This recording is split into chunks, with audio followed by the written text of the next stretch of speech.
CIET NCERT द्वारा प्रस्तुत है पाठ 2 व्यापार से साम्राज्य तक। पृष्ठ संख्या 9। कंपनी की सत्ता स्थापित होती है। मुगल बादशाहों में औरंगजेब आखिरी शक्तिशाली बादशाह थे। उन्होंने वर्तमान भारत के एक बहुत बड़े हिस्से पर नियंत्रण स्थापित कर लिया था। 1707 में उनकी मृत्यु के बाद बहुत सारे मुगल सूबेदार और बड़े बड़े जमींदार अपनी ताकत दिखाने लगे थे। उन्होंने अपनी क्षेत्रीय रियासतें कायम कर ली थीं। जैसे जैसे विभिन्न भागों में ताकतवर क्षेत्रीय रियासतें सामने आने लगीं, दिल्ली अधिक दिनों तक प्रभावी केंद्र के रूप में नहीं रह सकी। 18वीं सदी के उत्तरार्ध तक राजनीतिक क्षितिज पर अंग्रेजों के रूप में एक नई ताकत उभरने लगी थी।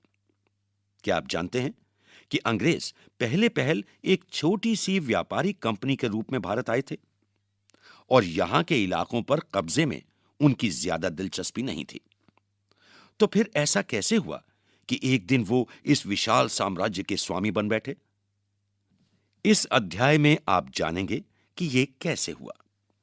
इस पृष्ठ पर चित्र है, चित्र 1, जिसमें दिखाई गई है कैप्टन हडसन द्वारा बहादुर शाह जफर और उनके बेटों की गिरफ्तारी।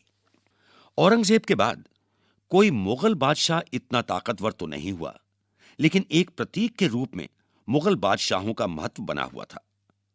जब 1857 में ब्रिटिश शासन के विरुद्ध भारी विद्रोह शुरू हो गया, तो विद्रोहियों ने मुगल बादशाह बहादुर शाह जफर को ही अपना नेता मान लिया था।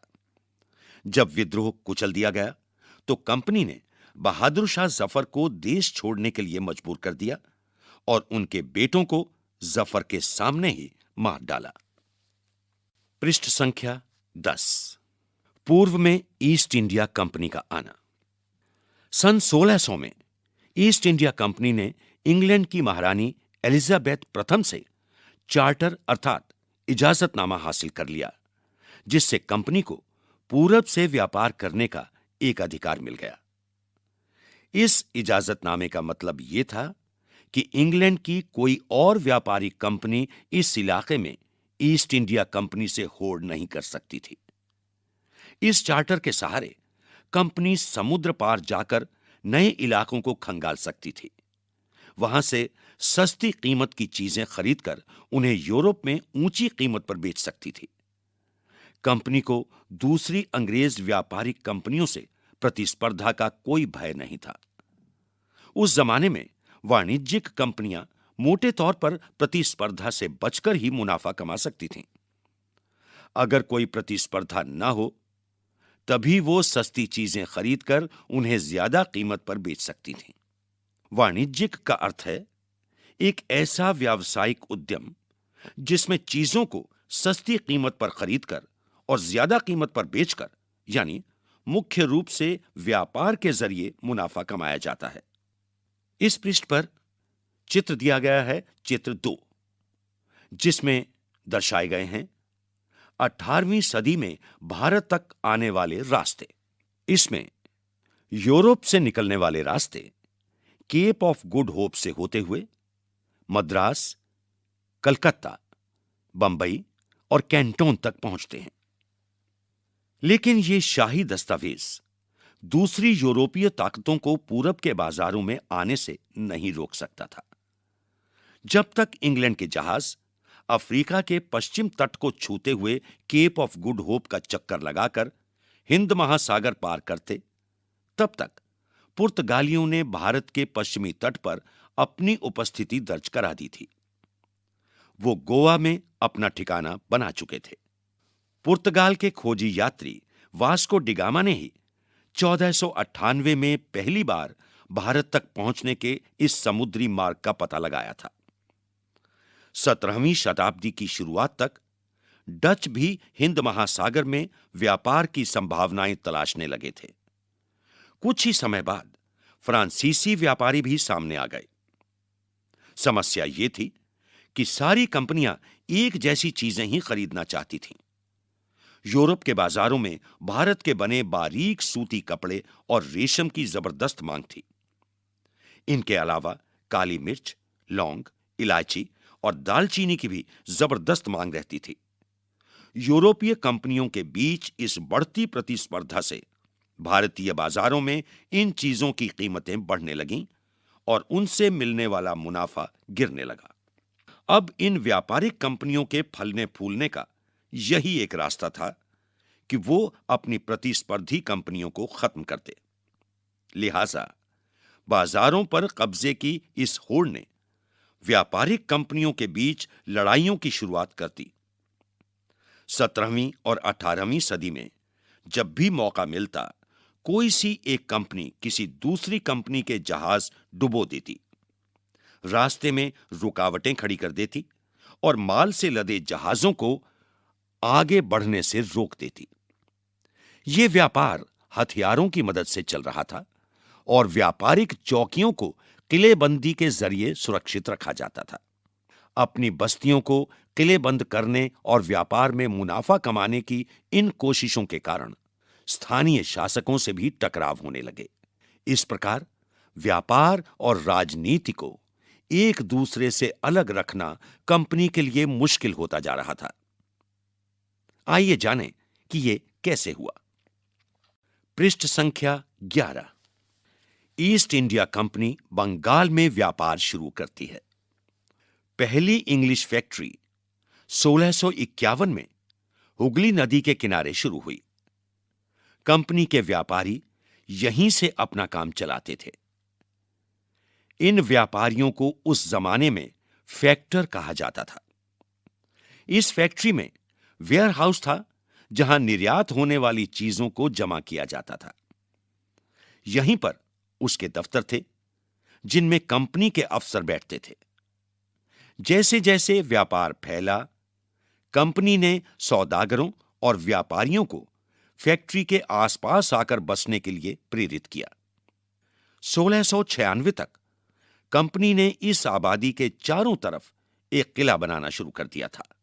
2 साल बाद उसने मुगल अफसरों को रिश्वत देकर 3 गांवों की जमींदारी भी खरीद ली। इनमें से एक गांव कालीकाता था जो बाद में कलकत्ता बना।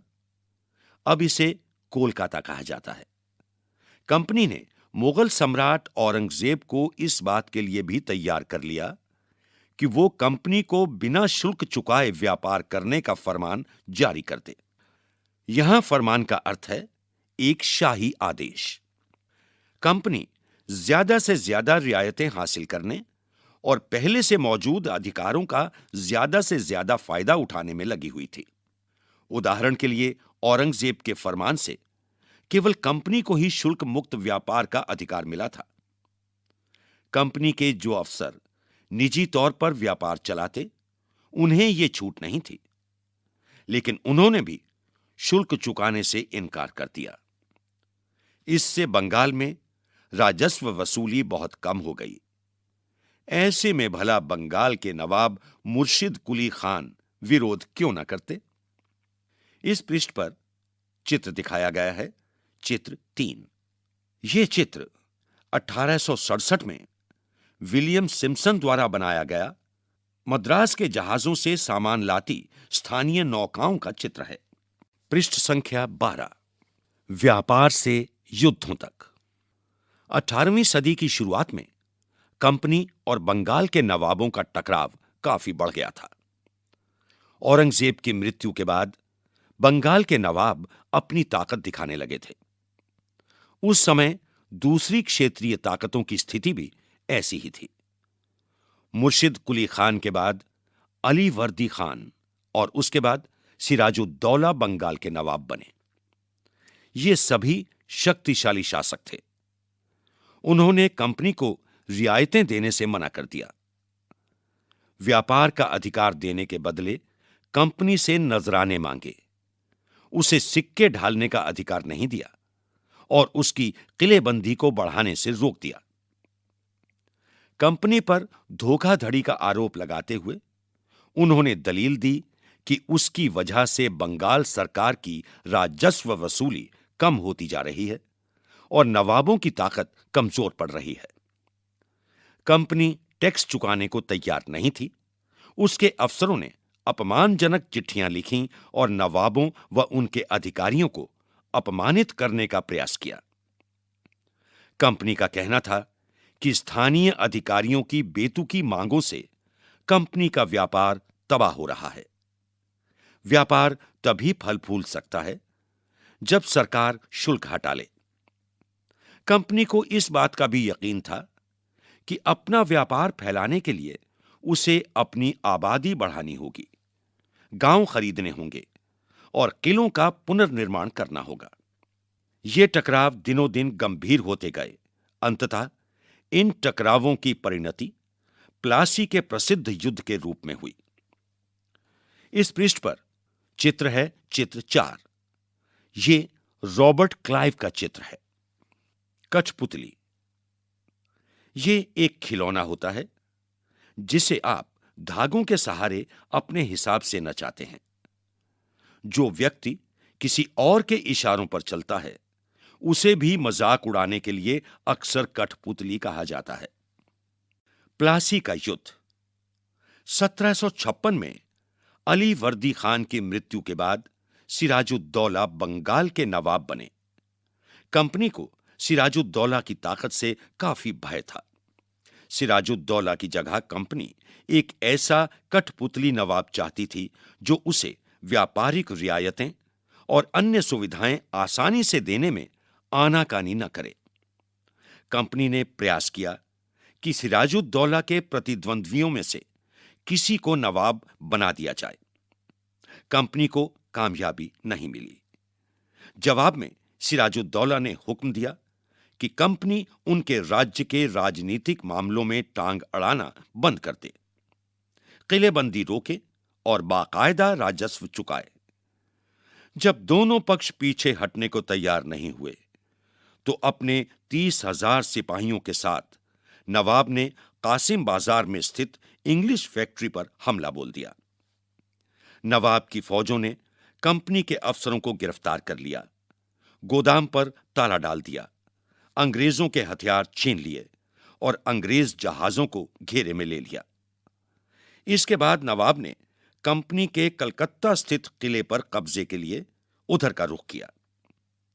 कलकत्ता के हाथ से निकल जाने की खबर सुनने पर मद्रास में तैनात कंपनी के अफसरों ने भी रॉबर्ट क्लाइव के नेतृत्व में सेनाओं को रवाना कर दिया। इस सेना को नौसैनिक बेड़े की मदद भी मिल रही थी। इसके बाद नवाब के साथ लंबे समय तक सौदेबाजी चली। आखिरकार 1757 में रॉबर्ट क्लाइव ने प्लासी के मैदान में सिराजुद्दौला के खिलाफ कंपनी की सेना का नेतृत्व किया। नवाब सिराजुद्दौला की हार का एक बड़ा कारण उसके सेनापतियों में से एक सेनापति मीर जाफर की कारगुजारियां भी थीं। मीर जाफर की टुकड़ियों ने इस युद्ध में हिस्सा नहीं लिया। रॉबर्ट क्लाइव ने यह कहकर उसे अपने साथ मिला लिया था कि सिराजुद्दौला को हटाकर मीर जाफर को नवाब बना दिया जाएगा। क्या आप जानते थे? क्या आप जानते थे कि प्लासी का यह नाम किस तरह पड़ा? दरअसल असली नाम पलाशी था, जिसे अंग्रेजों ने बिगाड़कर प्लासी कर दिया था। इस जगह को पलाशी यहां पाए जाने वाले पलाश के फूलों के कारण कहा जाता था। पलाश के खूबसूरत लाल फूलों से गुलाल बनाया जाता है, जिसका होली पर इस्तेमाल होता है। पृष्ठ संख्या 13। इस पृष्ठ पर चित्र है चित्र 5। इस चित्र में है महान्यायालय कक्ष, East India House, Leadenhall Street. East India Company के कोर्ट ऑफ प्रोप्राइटर्स की लंदन स्थित लेडनहॉल स्ट्रीट पर बने ईस्ट इंडिया हाउस में बैठकें होती थीं। ये ऐसी ही एक सभा का चित्र है। स्रोत 1, संपन्नता का आश्वासन।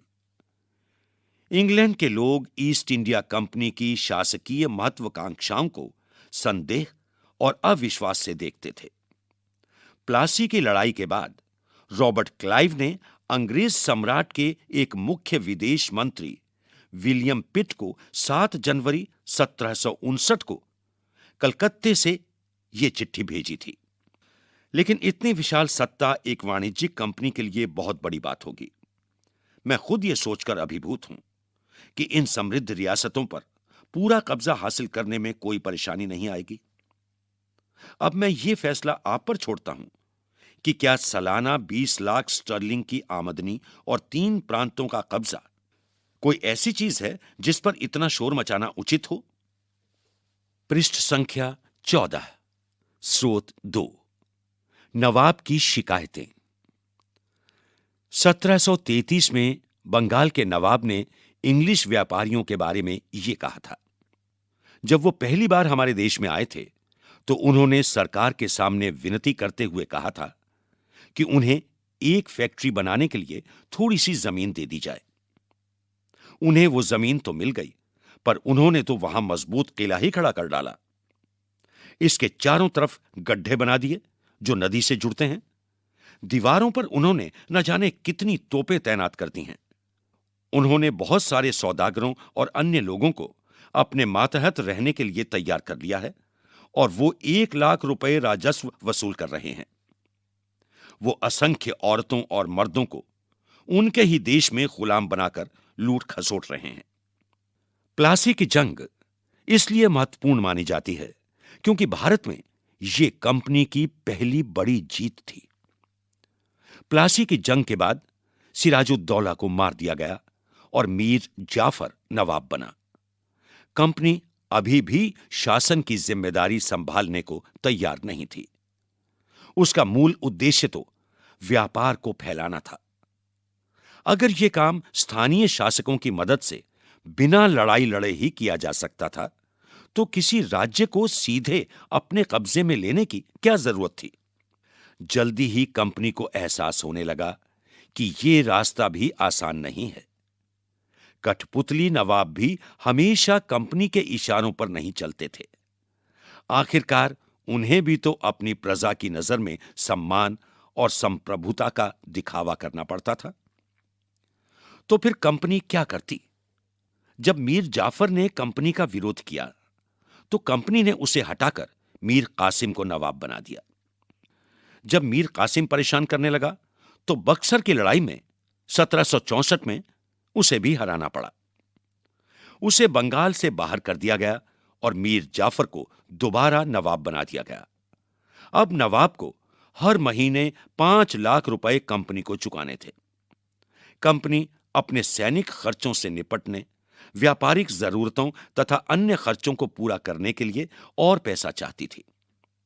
कंपनी और ज्यादा इलाके तथा और ज्यादा कमाई चाहती थी। 1765 में जब मीर जाफर की मृत्यु हुई तब तक कंपनी के इरादे बदल चुके थे। कठपुतली नवाबों के साथ अपने खराब अनुभवों को देखते हुए क्लाइव ने ऐलान किया कि अब हमें खुद ही नवाब बनना पड़ेगा। आखिरकार 1765 में मुगल सम्राट ने कंपनी को ही बंगाल प्रांत का दीवान नियुक्त कर दिया। दीवानी मिलने के कारण कंपनी को बंगाल के विशाल राजस्व संसाधनों पर नियंत्रण मिल गया था। इस तरह कंपनी की एक पुरानी समस्या हल हो गई थी। 18वीं सदी की शुरुआत से ही भारत के साथ उसका व्यापार बढ़ता जा रहा था, लेकिन उसे भारत में ज्यादातर चीजें ब्रिटेन से लाए गए सोने और चांदी के बदले में खरीदनी पड़ती थीं। इसकी वजह यह थी कि उस समय ब्रिटेन के पास भारत में बेचने के लिए कोई चीज नहीं थी। प्लासी की जंग के बाद ब्रिटेन से सोने की निकासी कम होने लगी और बंगाल की दीवानी मिलने के बाद तो ब्रिटेन से सोना लाने की जरूरत ही नहीं रही। अब भारत से होने वाली आमदनी के सहारे ही कंपनी अपने खर्चे चला सकती थी। इस कमाई से कंपनी भारत में सूती और रेशमी कपड़ा खरीद सकती थी, अपनी फौजों को संभाल सकती थी और कलकत्ते में किलों और दफ्तरों के निर्माण की लागत उठा सकती थी। पृष्ठ संख्या 15, कंपनी के अफसर नवाब बन बैठे। नवाब बनने का क्या मतलब था? इसका एक मतलब तो यही था कि कंपनी के पास अब सत्ता और ताकत थी, लेकिन इसके कुछ और फायदे भी थे। कंपनी का हर कर्मचारी नवाबों की तरह जीने के ख्वाब देखने लगा था। प्लासी के युद्ध के बाद बंगाल के असली नवाबों को इस बात के लिए बाध्य कर दिया गया कि वो कंपनी के अफसरों को निजी तोहफे के तौर पर जमीन और बहुत सारा पैसा दें। खुद रॉबर्ट क्लाइव ने ही भारत में बेहिसाब दौलत जमा कर ली थी। 1743 में जब वो इंग्लैंड से मद्रास, जो कि अब चेन्नई है, आया था तो उसकी उम्र 18 साल थी। 1767 में जब वो 2 बार गवर्नर बनने के बाद हमेशा के लिए भारत से रवाना हुआ तो यहां उसकी दौलत 4,01,102 पाउंड के बराबर थी। दिलचस्प बात यह है कि गवर्नर के अपने दूसरे कार्यकाल में उसे कंपनी के भीतर फैले भ्रष्टाचार को खत्म करने का काम सौंपा गया था, लेकिन 1772 में ब्रिटिश संसद में उसे खुद भ्रष्टाचार के आरोपों पर अपनी सफाई देनी पड़ी। सरकार को उसकी अकूत संपत्ति के स्रोत संदेहास्पद लग रहे थे।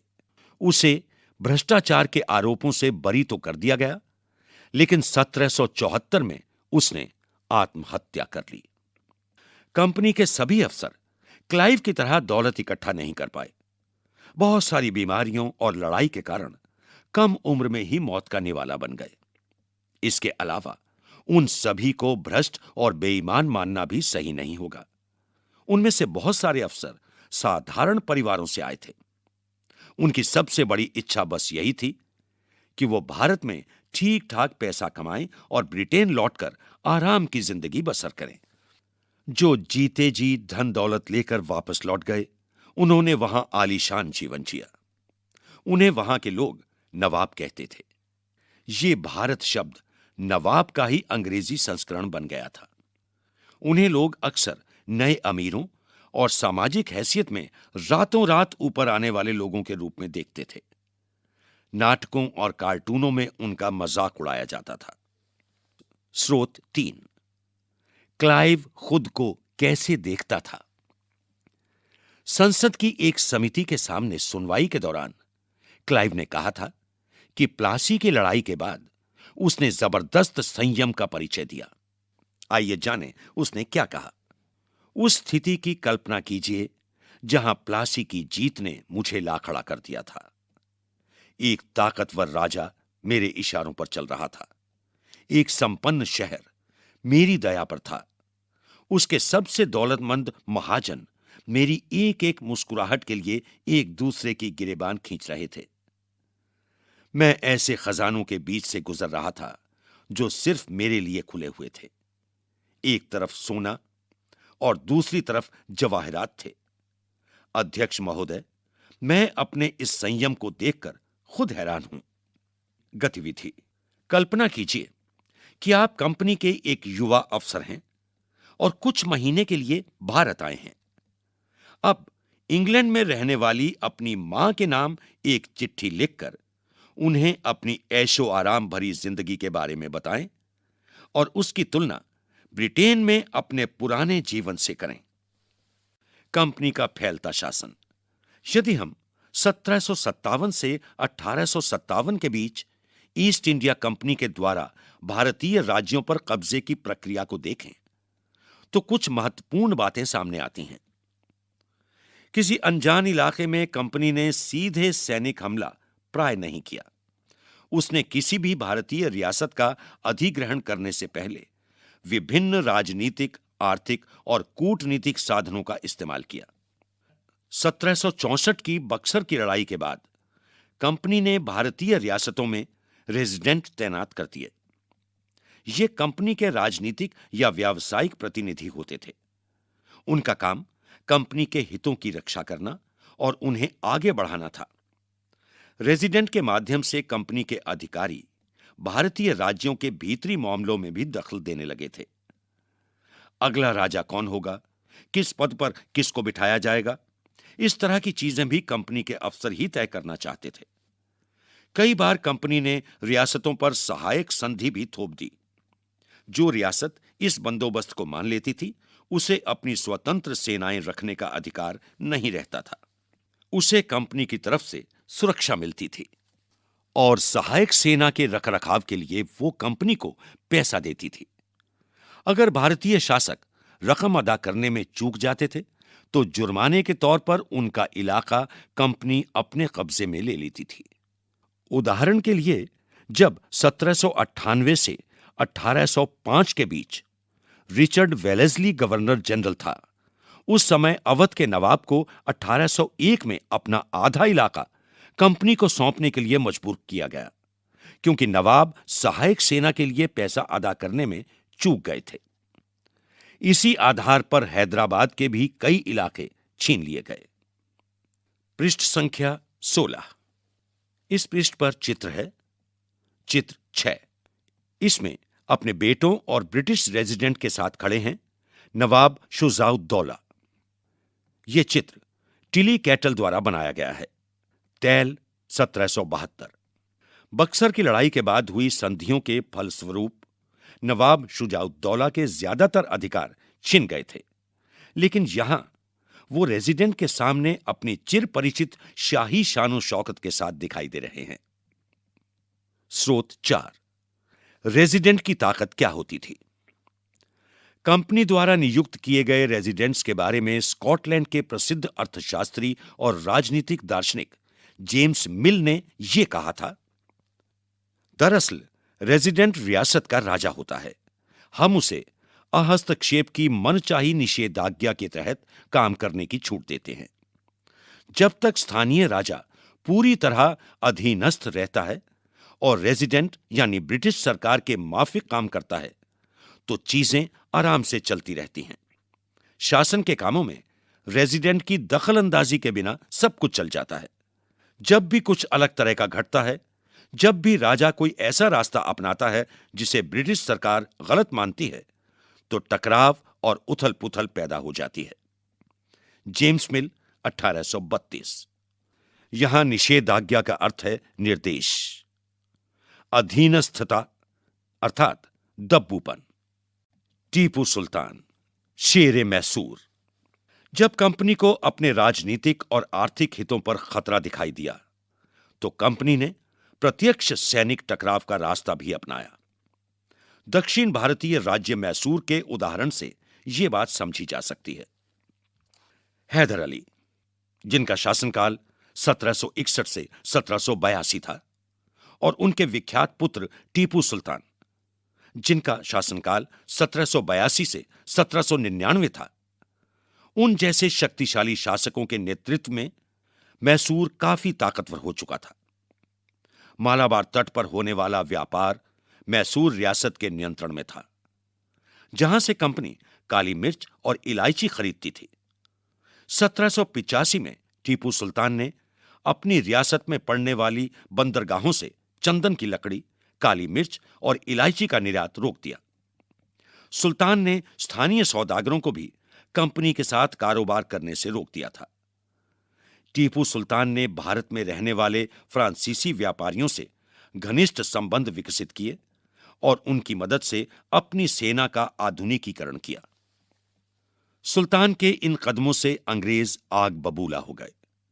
उन्हें हैदर अली और टीपू सुल्तान बहुत महत्वाकांक्षी, घमंडी और खतरनाक दिखाई देते थे। अंग्रेजों को लगता था कि ऐसे राजाओं को नियंत्रित करना और कुचलना जरूरी है। फलस्वरूप मैसूर के साथ अंग्रेजों की 4 बार जंग हुई। 1767 से 1769 तक, 1780 से 1784 तक, 1790 से 1792 तक और 1799 में। श्रीरंगपट्टनम की आखिरी जंग में कंपनी को सफलता मिली। अपनी राजधानी की रक्षा करते हुए टीपू सुल्तान मारे गए और मैसूर का राजकाज पुराने वोडियार राजवंश के हाथों में सौंप दिया गया। इसके साथ ही मैसूर पर भी सहायक संधि थोप दी गई। चित्र 7। ये टीपू सुल्तान का चित्र है। पृष्ठ संख्या 17। चित्र 8। इस चित्र में टीपू सुल्तान के बेटों को बंधक के रूप में कॉर्नवालिस के सामने पेश किया जा रहा है। इस चित्र को डैनियल आम ने बनाया था 1793 में। कंपनी की फौजों को हैदर अली और टीपू सुल्तान ने कई बार युद्ध में हराया था, लेकिन 1792 में मराठों, हैदराबाद के निजाम और कंपनी की संयुक्त फौजों के हमले के बाद टीपू सुल्तान को अंग्रेजों से संधि करनी पड़ी। इस संधि के तहत उनके 2 बेटों को अंग्रेजों ने बंधक के रूप में अपने पास रख लिया। ब्रिटिश चित्रकारों को ऐसे दृश्यों की तस्वीर बनाने में मजा आता था जिनमें अंग्रेजों की सत्ता की विजय दिखाई देती थी। चित्र 9, टीपू का खिलौना शेर। यह टीपू के एक विशालकाय मशीनी खिलौने की तस्वीर है। इसमें यह नकली शेर एक यूरोपीय सिपाही को दबाए हुए है। जब इसका हैंडल घुमाया जाता था तो नकली शेर दहाड़ता था और सिपाही के भीतर से चीख की आवाजें आती थीं। अब यह खिलौना शेर लंदन स्थित विक्टोरिया एंड एल्बर्ट म्यूजियम में रखा है। 4 मई 1799 को जब अपनी राजधानी श्रीरंगपट्टनम की रक्षा करते हुए टीपू सुल्तान की मृत्यु हो गई तो अंग्रेज इस खिलौने को भी अपने साथ ले गए। टीपू की कहानियां। राजाओं की छवि अक्सर जनश्रुतियों से भी बनती है। प्रचलित किस्सों में उनकी ताकत का खूब यशगान किया जाता है। 1782 में मैसूर के राजा बने टीपू सुल्तान के बारे में कहा जाता है कि एक बार वो अपने फ्रांसीसी दोस्त के साथ जंगल में शिकार खेलने गए थे। वहां एक शेर उनके सामने आ गया। उनकी बंदूक ने मौके पर साथ नहीं दिया और कटार भी जमीन पर गिर गई। फिर भी टीपू ने निहत्थे ही शेर का मुकाबला किया और आखिरकार कटार उठा ली। अंत में उन्होंने शेर को मार गिराया। इसी के बाद से उन्हें शेरे मैसूर कहा जाने लगा था। उनके राजसी झंडे पर भी शेर की तस्वीर होती थी। गतिविधि। कल्पना कीजिए कि आपको श्रीरंगपट्टनम के युद्ध और टीपू सुल्तान की मौत के बारे में खबर देने वाले 2 पुराने अखबार मिलते हैं। एक अखबार ब्रिटेन का है और दूसरा मैसूर का है। दोनों अखबारों के लिए इन घटनाओं के बारे में एक एक सुर्खी लिखिए। पृष्ठ संख्या 18। मराठों से लड़ाई। 18वीं शताब्दी के आखिर से कंपनी मराठों की ताकत को भी काबू और खत्म करने के बारे में सोचने लगी थी। 1761 में पानीपत की तीसरी लड़ाई में हार के बाद दिल्ली से देश का शासन चलाने का मराठों का सपना चूर-चूर हो गया। उन्हें कई राज्यों में बांट दिया गया। इन राज्यों की बागडोर सिंधिया, होलकर, गायकवाड़ और भोंसले जैसे अलग-अलग राजवंशों के हाथों में थी। ये सारे सरदार एक पेशवा अर्थात सर्वोच्च मंत्री के अंतर्गत एक कन्फेडरेसी अर्थात राज्य मंडल के सदस्य थे। कन्फेडरेसी का अर्थ है गठबंधन। पेशवा इस राज्य मंडल का सैनिक और प्रशासकीय प्रमुख होता था और पुणे में रहता था। महादजी सिंधिया और नाना फडनीस 18वीं सदी के आखिर के 2 प्रसिद्ध मराठा योद्धा और राजनीतिज्ञ थे। एक के बाद एक कई युद्धों में कंपनी ने मराठों को घुटने टेकने पर मजबूर कर दिया। पहला युद्ध 1782 में सालबाई संधि के साथ खत्म हुआ, जिसमें कोई पक्ष नहीं जीत पाया। दूसरा अंग्रेज मराठा युद्ध 1803 से 1805 तक कई मोर्चों पर लड़ा गया।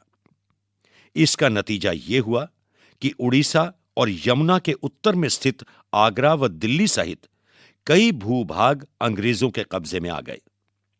अंततः 1817 से 1819 के तीसरे अंग्रेज मराठा युद्ध में मराठों की ताकत को पूरी तरह कुचल दिया गया। पेशवा को पुणे से हटाकर कानपुर के पास बिठूर में पेंशन पर भेज दिया गया। अब विंध्य के दक्षिण में स्थित पूरे भूभाग पर कंपनी का नियंत्रण हो चुका था। सर्वोच्चता का दावा। उपरोक्त विवरण से स्पष्ट है कि 19वीं सदी की शुरुआत से कंपनी क्षेत्रीय विस्तार की आक्रामक नीति पर चल रही थी। 1813 से 1823 तक गवर्नर जनरल रहे लॉर्ड हेस्टिंग्स के नेतृत्व में सर्वोच्चता की एक नई नीति शुरू की गई। कंपनी का दावा था कि उसकी सत्ता सर्वोच्च है, इसलिए वो भारतीय राज्यों से ऊपर है। अपने हितों की रक्षा के लिए वो भारतीय रियासतों का अधिग्रहण करने या उनको अधिग्रहण की धमकी देने का अधिकार अपने पास मानती थी। ये सोच बाद में भी अंग्रेजों की नीतियों में दिखाई देती रही, लेकिन यह प्रक्रिया बेरोक टोक नहीं चली।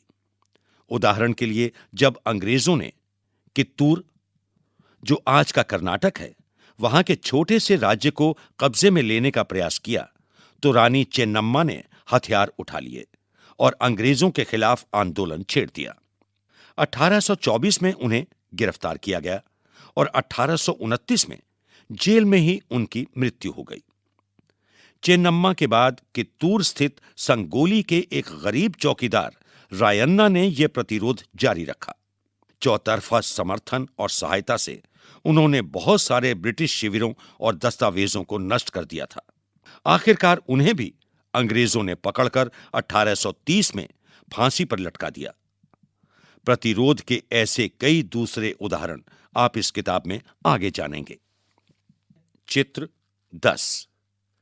ये लॉर्ड हेस्टिंग्स का चित्र है। पृष्ठ 19।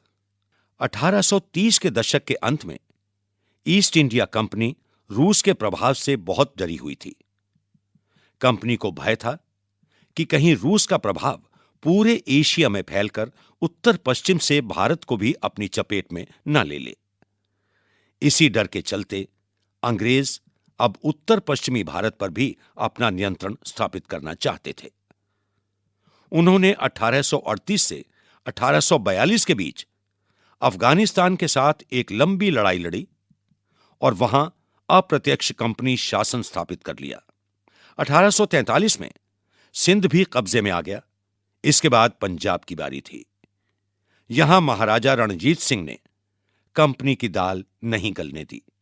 1839 में उनकी मृत्यु के बाद इस रियासत के साथ 2 लंबी लड़ाइयां हुईं और आखिरकार 1849 में अंग्रेजों ने पंजाब का भी अधिग्रहण कर लिया।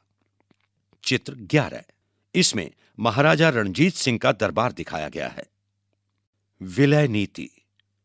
अधिग्रहण की आखिरी लहर 1848 से 1856 के बीच गवर्नर जनरल बने लॉर्ड डलहौजी के शासनकाल में चली। लॉर्ड डलहौजी ने एक नई नीति अपनाई जिसे विलय नीति का नाम दिया गया।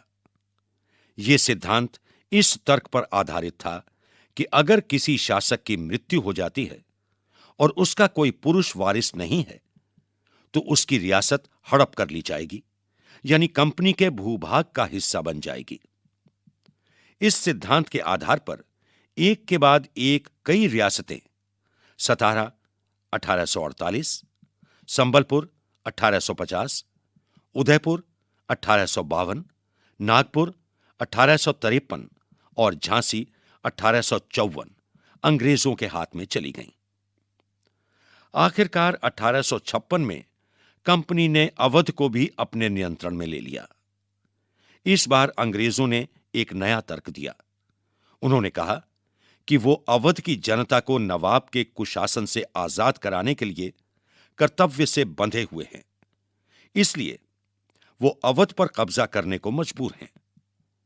अपने प्रिय नवाब को जिस तरह से गद्दी से हटाया गया, उसे देखकर लोगों में गुस्सा भड़क उठा और अवध के लोग भी 1857 के महान विद्रोह में शामिल हो गए। गतिविधि। कल्पना कीजिए कि आप नवाब के भतीजे हैं। आपको बचपन से ही यह एहसास कराया गया है कि एक दिन आप राजगद्दी संभालेंगे। अब आपको पता चलता है कि विलय नीति के कारण अंग्रेज आपको राजा नहीं बनने देंगे। आपको कैसा लगेगा? राजगद्दी पाने के लिए आप क्या करेंगे? पृष्ठ संख्या 20। इस पृष्ठ पर 3 मानचित्र हैं। पहला मानचित्र 11A, भारत 1797। इस मानचित्र में पीले रंग में ब्रिटिश शासन के अधीन क्षेत्र दिखाए गए हैं और लाल रंग में वो क्षेत्र दिखाए गए हैं जो ब्रिटिश शासन के अधीन नहीं थे। ब्रिटिश शासन के अधीन क्षेत्र हैं बनारस, कलकत्ता, कुछ भाग हैदराबाद और मद्रास का भी। जो क्षेत्र ब्रिटिश शासन के अधीन नहीं थे वो हैं लाहौर, दिल्ली, लखनऊ, काठमांडू, बड़ौदा, पूना, हैदराबाद, मैसूर, गोवा, बंबई। दूसरा मानचित्र है 11B, भारत 1840।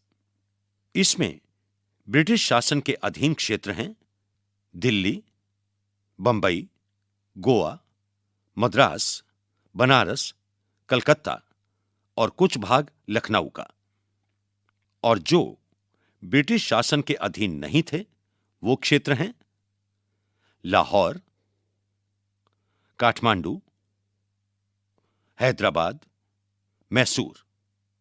तीसरा मानचित्र है 11C, भारत 1857। इसमें ब्रिटिश शासन के अधीन क्षेत्र हैं लाहौर, पूना, कलकत्ता, बनारस, लखनऊ, बंबई और गोवा।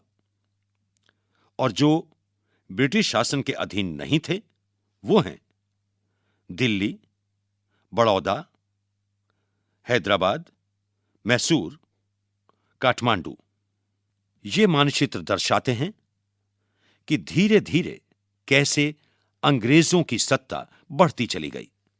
चित्र 11A, B और C में हैं भारत में अंग्रेजों की फैलती सत्ताएं। इन नक्शों को भारत के वर्तमान राजनीतिक नक्शे के साथ रखकर देखें।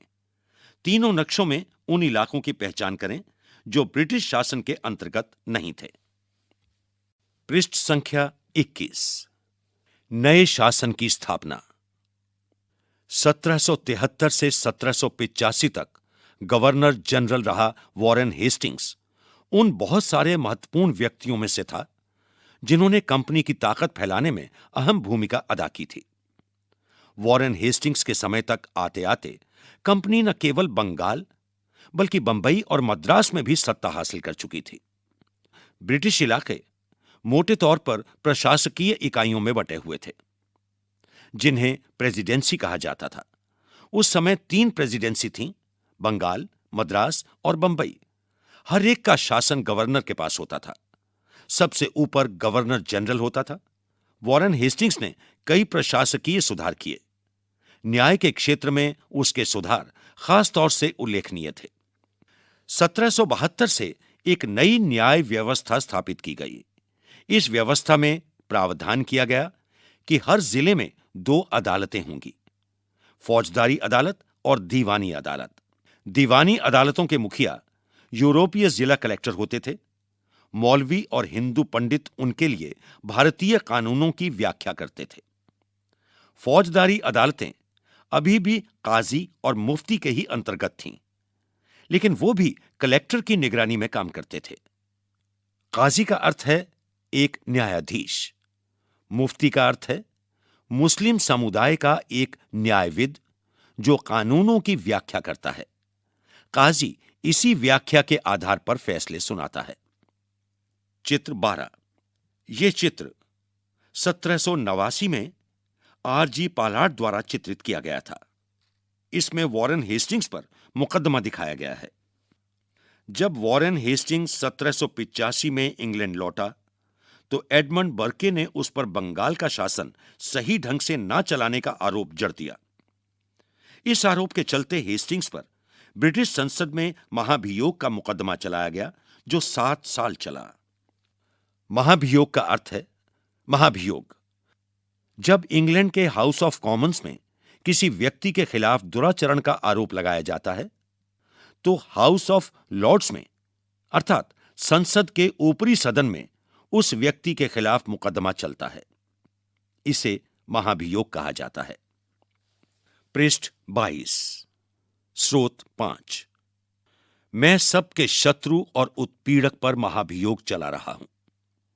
वॉरेन हेस्टिंग्स के महाभियोग की कार्रवाई के दौरान एडमंड बर्क ने एक उत्तेजनापूर्ण भाषण दिया जिसका एक हिस्सा इस प्रकार था। मैं उनके अर्थात हेस्टिंग्स के ऊपर भारत के लोगों की ओर से महाभियोग चला रहा हूं जिनके अधिकारों को उन्होंने पैरों तले रौंद दिया और जिनके देश को उन्होंने रेगिस्तान बना दिया है। अंत में मानव स्वभाव के नाम पर, स्त्री पुरुष के नाम पर, हर उम्र के नाम पर, हर ओहदे के नाम पर मैं सबके साझा शत्रु और सबके उत्पीड़क पर महाभियोग चला रहा हूं। एक बड़ी समस्या यह थी कि ब्राह्मण पंडित धर्मशास्त्र की अलग अलग शाखाओं के हिसाब से स्थानीय कानूनों की अलग अलग व्याख्या कर देते थे। इस भिन्नता को खत्म करके समरूपता लाने के लिए 1775 में 11 पंडितों को भारतीय कानूनों का एक संकलन तैयार करने का काम सौंपा गया। एन.बी. हॉलहेड ने इस संकलन का अंग्रेजी में अनुवाद किया। 1778 तक यूरोपीय न्यायाधीशों के लिए मुस्लिम कानूनों की भी एक संहिता तैयार कर ली गई थी। 1773 के रेगुलेटिंग एक्ट के तहत एक नए सर्वोच्च न्यायालय की स्थापना की गई। इसके अलावा कलकत्ता में अपीलीय अदालत, सदर निजामत अदालत की भी स्थापना की गई। भारतीय जिले में कलेक्टर सबसे बड़ा ओहदा होता था। जैसा कि नाम से ही पता चलता है, उसका मुख्य काम लगान और कर इकट्ठा करना तथा न्यायाधीशों, पुलिस अधिकारियों व दारोगा की सहायता से जिले में कानून व्यवस्था बनाए रखना होता था। उसका कार्यालय कलेक्ट्रेट सत्ता और संरक्षण का नया केंद्र बन गया था, जिसने पुराने सत्ता केंद्रों को हाशिए पर ढकेल दिया। कंपनी की फौज। कंपनी के साथ भारत में शासन और सुधार के नए विचार तो आए, लेकिन उसकी असली सत्ता सैनिक ताकत में थी। मुगल फौज मुख्य रूप से घुड़सवार अर्थात घोड़े पर चलने वाले प्रशिक्षित और पैदल सेना थी। उन्हें तीरंदाजी और तलवारबाजी का प्रशिक्षण दिया जाता था। सेना में सवारों का दबदबा रहता था और मुगल साम्राज्य को एक विशाल पेशेवर प्रशिक्षण वाली पैदल सेना की जरूरत महसूस नहीं होती थी। ग्रामीण इलाकों में सशस्त्र किसानों की बड़ी संख्या थी। स्थानीय जमींदार मुगलों को जरूरत पड़ने पर पैदल सिपाही मुहैया कराते थे। 18वीं सदी में जब अवध और बनारस जैसी रियासतों में किसानों को भर्ती करके उन्हें पेशेवर सैनिक प्रशिक्षण दिया जाने लगा, तो ये सूरत बदलने लगी। ईस्ट इंडिया कंपनी ने जब अपनी सेना के लिए भर्ती शुरू की, तो उसने भी यही तरीका अपनाया। अंग्रेज अपनी सेना को सिपॉय आर्मी कहते थे। सिपॉय शब्द भारतीय शब्द सिपाही से ही बना है। 1820 के दशक से जैसे जैसे युद्ध तकनीक बदलने लगी, कंपनी की सेना में घुड़सवार टुकड़ियों की जरूरत कम होती गई। इसकी वजह यह थी कि ब्रिटिश साम्राज्य बर्मा, अफगानिस्तान और मिस्र में भी लड़ रहा था, जहां सिपाही मस्केट अर्थात तोड़ेदार बंदूक और मैचलॉक से लैस होते थे। कंपनी की सेना के सिपाहियों को बदलती सैनिक आवश्यकताओं का ध्यान रखना पड़ता था और अब उसकी पैदल टुकड़ी ज्यादा महत्वपूर्ण होती जा रही थी। 19वीं सदी की शुरुआत में अंग्रेज एक समरूप सैनिक संस्कृति विकसित करने लगे थे। सिपाहियों को यूरोपीय ढंग का प्रशिक्षण, अभ्यास और अनुशासन सिखाया जाने लगा।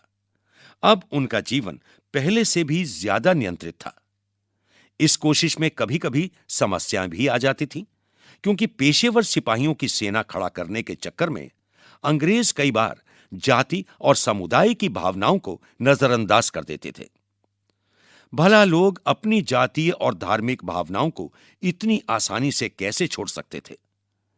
क्या वो खुद को अपने समुदाय का सदस्य मानने की बजाय सिर्फ सिपाही मान सकते थे? सिपाही क्या महसूस करते थे? अपने जीवन और अपनी पहचान, यानी वो कौन है, इस बात के एहसास में जो बदलाव आ रहे थे, उनको सिपाहियों ने किस तरह देखा? 1857 का विद्रोह हमें सिपाहियों की इस दुनिया की झलक दिखाता है। इस विद्रोह के बारे में आप अध्याय 5 में पढ़ेंगे। इस पृष्ठ पर आए कुछ कठिन शब्दों के अर्थ इस प्रकार हैं। धर्मशास्त्र, संस्कृत की ऐसी कृतियां जिनमें सामाजिक तौर तरीकों और आचरण के सिद्धांतों की व्याख्या की जाती है। ये धर्मशास्त्र ईसा पूर्व 500 वर्ष से भी पहले लिखे गए थे। सवार, घुड़सवार, मस्केट, पैदल सिपाहियों द्वारा इस्तेमाल की जाने वाली एक भारी बंदूक। मैचलॉक, शुरुआती दौर की बंदूक जिसमें बारूद को माचिस से चिंगारी दी जाती थी। चित्र 13। इस चित्र में कंपनी के लिए काम करने वाला बंगाल का एक सवार है। इस चित्र को 1780 में एक अज्ञात भारतीय चित्रकार द्वारा चित्रित किया गया था। मराठों और मैसूर के साथ हुए युद्धों के बाद कंपनी को अपनी घुड़सवार टुकड़ियों को मजबूत करने की अहमियत समझ में आने लगी थी। पृष्ठ संख्या 23। निष्कर्ष। ईस्ट इंडिया कंपनी एक व्यावहारिक कंपनी से बढ़ते बढ़ते एक भौगोलिक औपनिवेशिक शक्ति बन गई। 19वीं सदी की शुरुआत में नई भाप तकनीक के आने से यह प्रक्रिया और तेज हुई। तब तक समुद्र मार्ग से भारत पहुंचने में 6 से 8 माह का समय लग जाता था। भाप से चलने वाले जहाजों ने यह यात्रा 3 हफ्तों में समेट दी। इसके बाद तो ज्यादा से ज्यादा अंग्रेज और उनके परिवार भारत जैसे दूर देश में आने लगे। 1857 तक भारतीय उपमहाद्वीप के 63% भूभाग और 78% आबादी पर कंपनी का सीधा शासन स्थापित हो चुका था। देश के शेष भूभाग और आबादी पर कंपनी का अप्रत्यक्ष प्रभाव था। इस प्रकार व्यावहारिक स्तर पर ईस्ट इंडिया कंपनी पूरे भारत को अपने नियंत्रण में ले चुकी थी। पृष्ठ 24। अन्यत्र। दक्षिण अफ्रीका में दास व्यापार। डच व्यापारी 17वीं सदी में दक्षिण अफ्रीका पहुंचे। जल्द ही दास व्यापार शुरू हो गया। लोगों को बंधक बनाकर जंजीरों में बांधकर दास बाजारों में बेचा जाने लगा। 1834 में दास प्रथा के अंत के समय अफ्रीका के दक्षिणी सिरे पर स्थित केप में निजी स्वामित्व में दासों की संख्या 36,774 थी। 1824 में केप आने वाले एक यात्री ने वहां होने वाली नीलामी का आंखों देखा ब्यौरा प्रस्तुत किया है। यह मालूम होने पर कि पशुओं, कृषि उत्पादों की नीलामी होने वाली है, हमने अपनी गाड़ी नए बैल खरीदने के लिए रोक ली। नीलामी के माल में एक स्त्री दास और उसके 3 बच्चे थे। किसानों ने पशुओं के समान ही उन्हें परखा। उन्हें अलग अलग खरीदारों को बेच दिया गया। मां ने चिंता, वेदना और आंसू भरी आंखों से बच्चों की तरफ देखा। दुखी बच्चे व्याकुल मां बाप से चिपक गए। यह दृश्य दिल को पिघलाने वाला था। इसके विपरीत मौजूद दर्शकों के चेहरे हंसते हुए एवं असंवेदनशील थे। नाइजेल वार्डन द्वारा लिखित the chains that bind us, a history of slavery at the Cape, 1996। आइए कल्पना करें, आप 18वीं सदी के आखिर या 19वीं सदी के प्रारंभ में इंग्लैंड में रह रहे हैं। ब्रिटिश विजय की कहानी पर आपकी क्या प्रतिक्रिया होगी? याद रखिए कि आप वहां जाने वाले बहुत सारे अफसरों की बेहिसाब कमाई के बारे में जान चुके हैं। अभ्यास। फिर से याद करें। 1. निम्नलिखित के जोड़े बनाएं। दीवानी, शेरे मैसूर, फौजीदारी अदालत, रानी चेन्नम्मा, सिपाही, वॉरेन हेस्टिंग्स। इन शब्दों को आगे पढ़े जाने वाले शब्दों से मिलाइए। टीपू सुल्तान, भूराजस्व वसूल करने का अधिकार। सिपॉय, भारत का पहला गवर्नर जनरल। फौजदारी अदालत, कित्तूर में अंग्रेज विरोधी आंदोलन का नेतृत्व किया। 2. रिक्त स्थान भरें। क. बंगाल पर अंग्रेजों की जीत, रिक्त स्थान, की जंग से शुरू हुई थी। ख. हैदर अली और टीपू सुल्तान, रिक्त स्थान, के शासक थे। ग. डलहौजी ने रिक्त स्थान का सिद्धांत लागू किया। घ. मराठा रियासतें मुख्य रूप से भारत के रिक्त स्थान भाग में स्थित थीं। 3. सही या गलत बताएं। क. मुगल साम्राज्य 18वीं सदी में मजबूत होता गया। ख. English east India company Bharat के साथ व्यापार करने वाली एकमात्र यूरोपीय कंपनी थी। ग. महाराजा रणजीत सिंह पंजाब के राजा थे। घ. अंग्रेजों ने अपने कब्जे वाले इलाकों में कोई शासकीय बदलाव नहीं किए। पृष्ठ संख्या 25। आइए विचार करें। 4. यूरोपीय व्यापारिक कंपनियां भारत की तरफ क्यों आकर्षित हो रही थीं? 5. बंगाल के नवाबों और ईस्ट इंडिया कंपनी के बीच किन बातों पर विवाद थे? 6. दीवानी मिलने से ईस्ट इंडिया कंपनी को किस तरह फायदा पहुंचा? 7. East India company Tipu Sultan को खतरा क्यों मानती थी? 8. सब्सिडियरी अलायंस अर्थात सहायक संधि व्यवस्था की व्याख्या करें। 9. कंपनी का शासन भारतीय राजाओं के शासन से किस तरह अलग था? 10. कंपनी की सेना की संरचना में आए बदलावों का वर्णन करें। आइए करके देखें। 11. बंगाल में अंग्रेजों की जीत के बाद कलकत्ता एक छोटे से गांव से बड़े शहर में तब्दील हो गया। औपनिवेशिक काल के दौरान शहर के यूरोपीय और भारतीय निवासियों की संस्कृति, शिल्प और जीवन के बारे में पता लगाएं। 12.